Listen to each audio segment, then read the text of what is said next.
Dans ce podcast, découvrez le quotidien d'un tribunal correctionnel au plus près de la réalité. Exceptionnellement, l'enregistrement des audiences que vous allez entendre a été autorisé.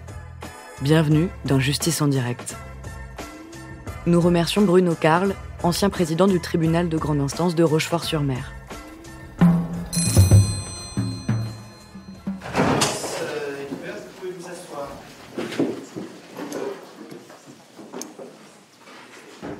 Alors, on a un dossier détenu. Voilà, c'est ça, un dossier détenu. Alors, bonjour monsieur. Oui, bon. Alors, monsieur, vous êtes né le 5. On vous reproche, monsieur, d'avoir à Surgères, le 13 novembre 2009, usé d'une fausse qualité, en l'espèce celle de dirigeant de l'entreprise SC,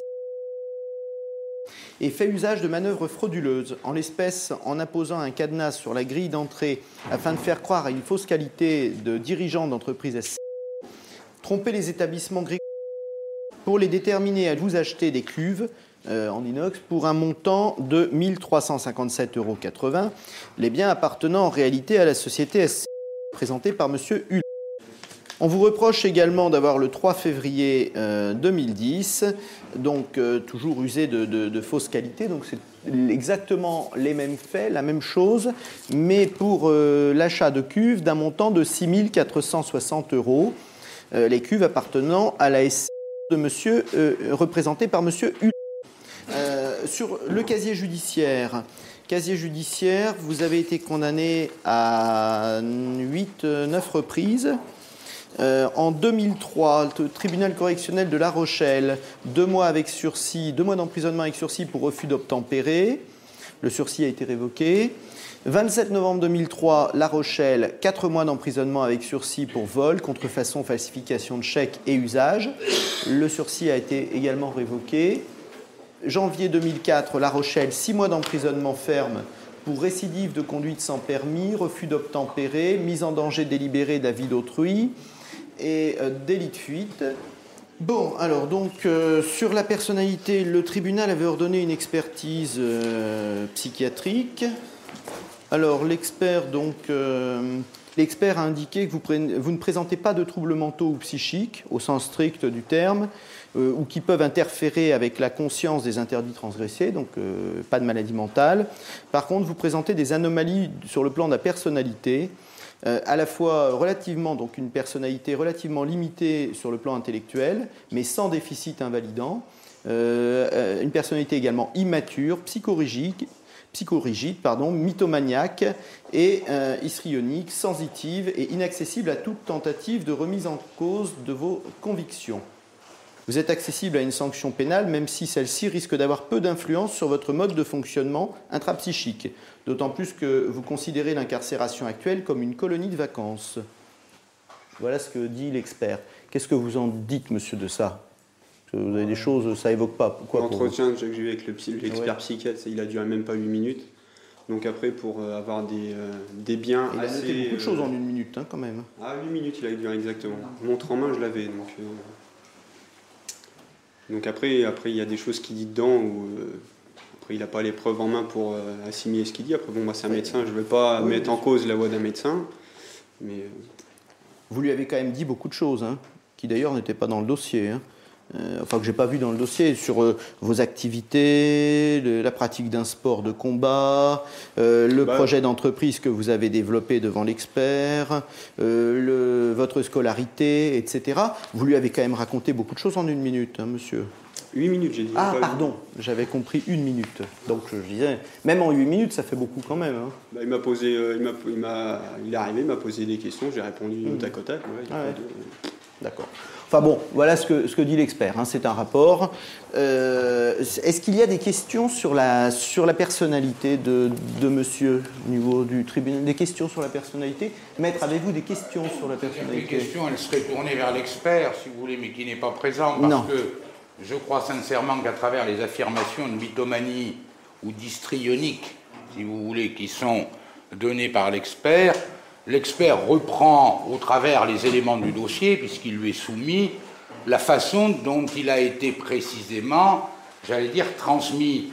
Or, il s'avère que les faits énoncés ne relèvent pas de la mythomanie, et ne relève pas de l'histrionite.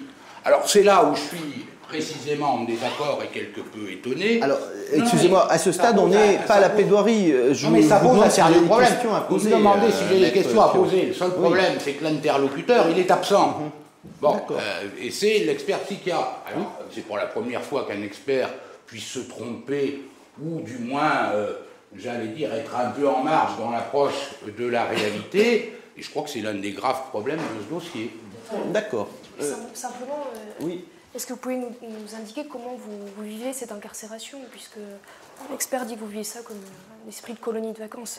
J'ai dit colonie de vacances parce que j'ai préféré prendre ce mot-là plus approprié, sinon je leur ai dit que j'étais dans un hôpital psychiatrique, parce que c'est vraiment le milieu carcéral. J'ai dit le colonie de vacances pour éviter d'employer le mot pour un hôpital psychiatrique, parce que c'est vraiment un truc de dingue là-dedans.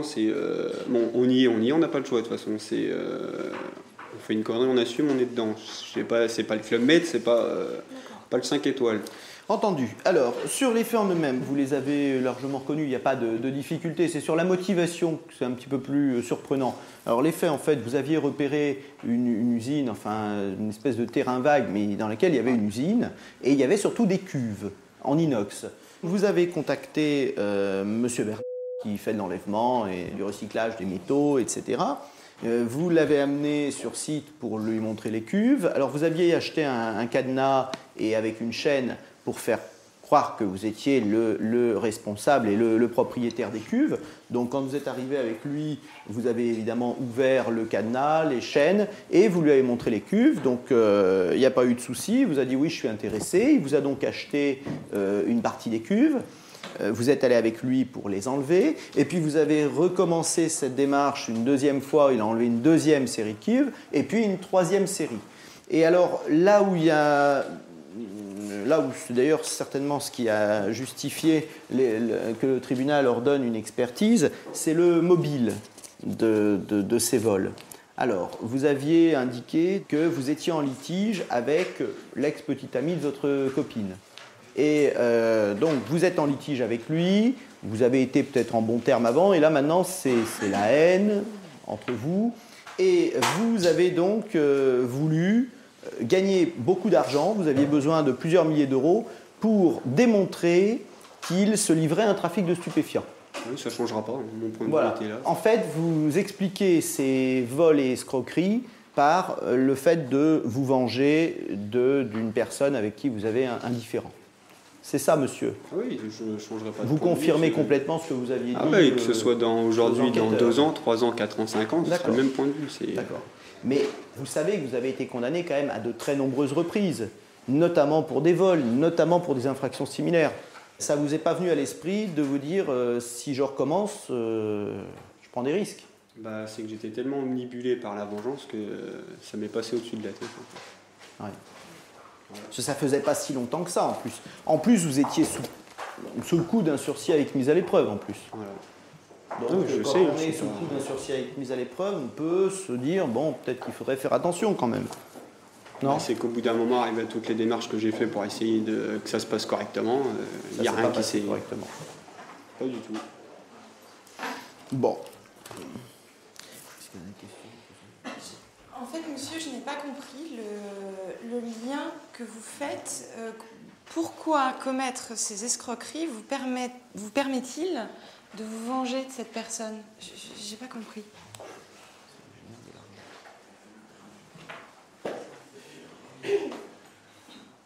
Allez-y, monsieur, vous pouvez répondre. En fait, pourquoi je monte ça pour vous venger. Tout simplement, vu qu'il était il est toujours de toute façon, dans un réseau assez important de drogue, et que quand j'avais déposé la première plainte pour coups et blessures, donc j'avais rencontré une personne des services généraux à La Rochelle, donc il m'avait dit, s'il y a quoi que ce soit au niveau d'une bagarre, il faut laisser le temps que ça se fasse, il n'y a pas de souci. Donc moi je lui avais parlé de ce que je savais sur cette personne-là. Donc derrière, en contrepartie, si j'avais 2-3 plaques à leur donner pour essayer de démanteler leur réseau, il me fait, si les plaintes que vous apportez n'aboutissent pas, nous derrière, le boulot qu'on fera pour entre guillemets la drogue, nous derrière, au bout d'un moment, ça finira par aboutir. Sauf que la deuxième fois, j'ai été agressé une deuxième fois, donc je me suis fait éclater la gueule correctement. La gendarmerie s'est déplacée, devant témoins du magasin et tout. La gendarmerie m'a dit, vous reprenez votre sac de terreau, vous prenez vos affaires, il ne s'est rien passé. Je lui ai demandé au gendarme qui était présent devant le patron du magasin qui était témoin, comme quoi que je voulais porter plainte. Et il m'a dit comme quoi, il n'y a pas lieu de porter plainte, il ne s'est rien passé. Donc à ce moment-là... Mais je ne vois pas la nécessité d'argent, enfin je ne vois pas bien le lien avec une somme très importante d'argent.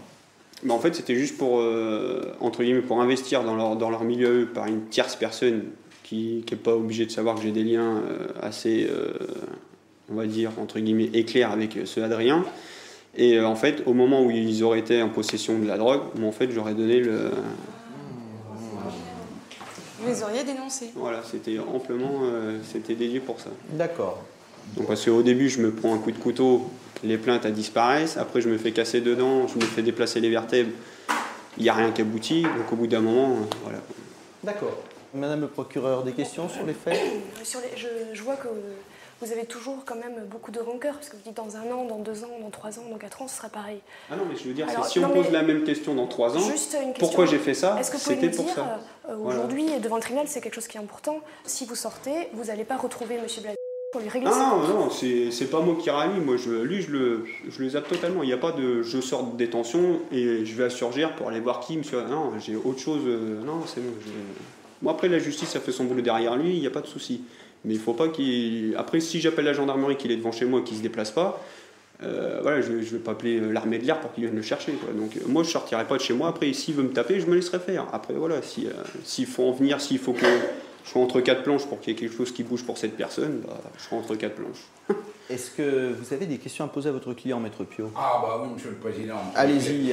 Pour éclairer le tribunal, quand même. Mais complètement. Vous avez employé la question de vous faire, enfin l'expression de vous faire casser la tête. Quel en a été le résultat ? Rien. Ah non, mais je parle physiquement là, parce qu'il suffit d'ouvrir la bouche, monsieur. Ah j'ai une dent qui est éclatée là, et une dent qui a été recollée par le dentiste de la détention il y a 1 semaine. Bon. Vous avez déposé plainte ou voulu déposer plainte ?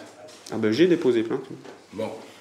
Cette plainte, elle a été transmise au procureur de la République ? Oui, non, pas encore. Non.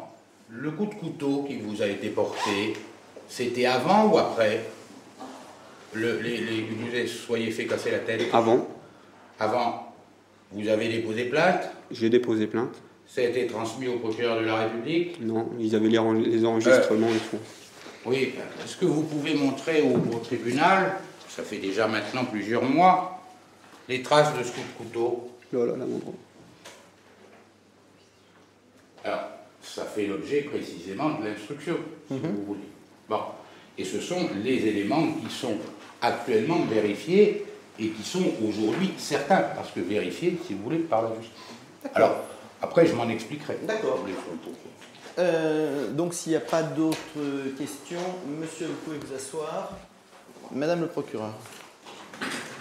Monsieur le Président, Madame, Monsieur du tribunal, je considère aujourd'hui qu'il y a toujours un risque, même s'il est minime, il y a un risque, parce que Monsieur se focalise, et c'est quelque chose qu'il reconnaît lui-même, il s'analyse lui-même, il se focalise sur cette personne, Monsieur Blazy, à l'encontre de laquelle il a des contentieux graves, des violences, des histoires de règlement de compte.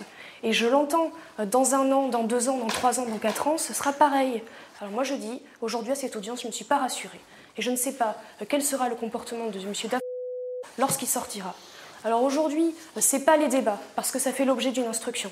Mais moi, je tiens à lui faire passer ce message. Ce n'est pas de son intérêt de se mettre à la place de la justice. Ce n'est pas de son intérêt de commettre des infractions pour pouvoir se faire justice. Alors laissez faire la justice, il y a une ouverture d'information en cours, c'est ainsi que ça doit se régler.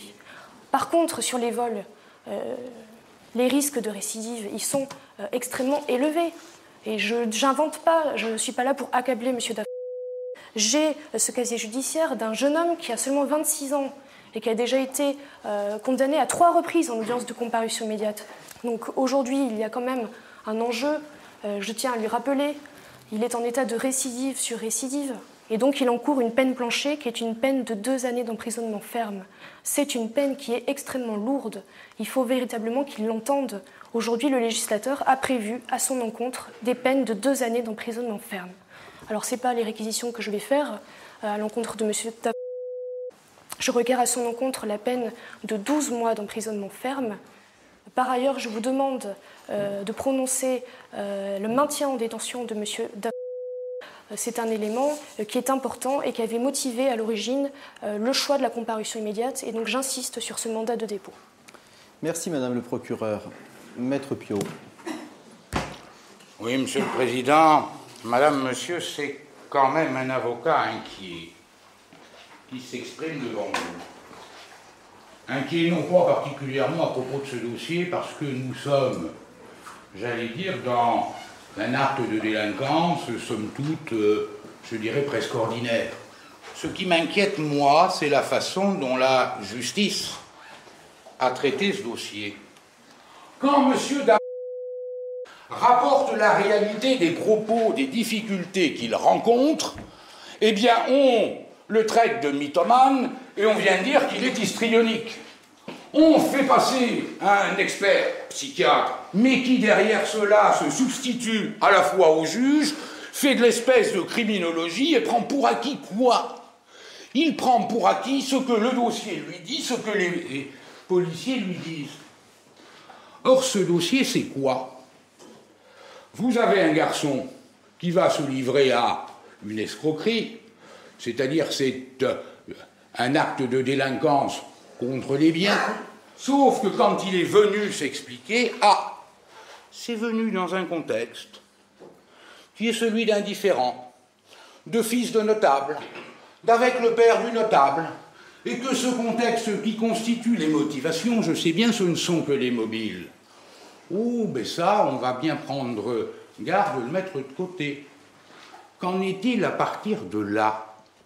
Voilà quelqu'un qui vient soir et matin, la nuit, nous menacer ma compagne, me menacer moi. Je vais chercher un sac de terreau, je me fais casser la tête. Je vais dans un autre magasin, je me prends un coup de couteau, je vais à la gendarmerie, on ne prend pas ma plainte, quand elle est prise, elle n'est pas transmise au procureur de la République. Qu'est-ce que je fais? J'attends qu'on me troue la peau. Alors, ça écarte quand même l'idée de mythomanie, parce que je peux vous dire que les faits qui sont dénoncés, le coup de couteau, la cicatrice qu'il a, les dents en moins qu'il a, la première plainte, elle, la seule qui a été transmise, les témoins qui viennent dire qu'à plusieurs reprises il a été menacé ou poursuivi en voiture alors même qu'il ne faisait rien, ce n'est pas de la mythomanie, ce n'est pas de l'histrionisme. Et ça, c'est quelque chose, c'est une réalité. Cette réalité, il était enfermé dedans et il a imaginé, oui, de façon complètement immature, de s'en sortir. Alors oui, ça mérite une sanction. Mais il y a lieu de relativiser les choses. Est-ce qu'il est dangereux pour autant? Il exprime aujourd'hui sa satisfaction à l'égard de la justice, celle d'être entendu. Quand la justice l'entend, vous verrez que M. Daf, dans ces cas-là, n'aura pas recours, ni nécessité d'avoir recours à je ne sais trop quoi pour simplement se protéger lui-même. Alors, à quelqu'un qui n'est pas protégé, on vient lui dire « Monsieur, la réponse que je fais, ben vous allez l'être, c'est 1 an de prison. » Je crois quand même que c'est un peu lourd. Alors, ce garçon, il faut vite qu'il se mette au travail, vite qu'il réfléchisse un peu plus, qu'il accède enfin à la vie adulte, mais cette vie adulte, croyez-moi, c'est pas au sein de la maison d'arrêt, précisément, qu'il va l'acquérir. Merci, Maître Piot. Monsieur, vous avancez à la barre. Avez-vous des choses à ajouter à ce qui a été dit? Non, c'est rien. Le tribunal se retire, cours délibéré. L'audience est suspendue.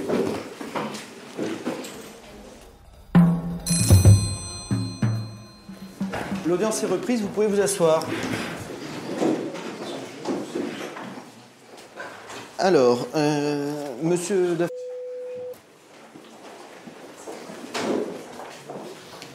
Monsieur Daf... Le tribunal vous déclare coupable des faits qui vous sont reprochés. En répression, vous êtes condamné à 1 an d'emprisonnement. Le tribunal ordonne le maintien en détention. La constitution de partie civile de M. Bernard est déclarée recevable. Vous êtes condamné à lui payer la somme de 1 000 € pour le préjudice matériel. Vous êtes condamné à lui payer 100 € pour le préjudice moral. Voilà. Oui, disposé.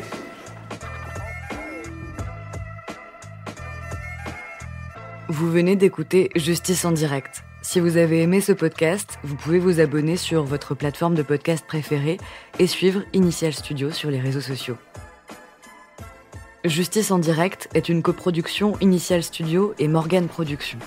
Ce podcast est une adaptation de la série documentaire En direct du tribunal, produit par Morgane Productions, écrit par Samuel Luret et réalisé par Damien Vercamer. Production exécutive du podcast Initial Studio. Production éditoriale du podcast Sarah Koskiewicz. Montage Victor Benabou. Musique La Grande Table. Illustration Paul Grelet. Avec la voix de Pauline Josse.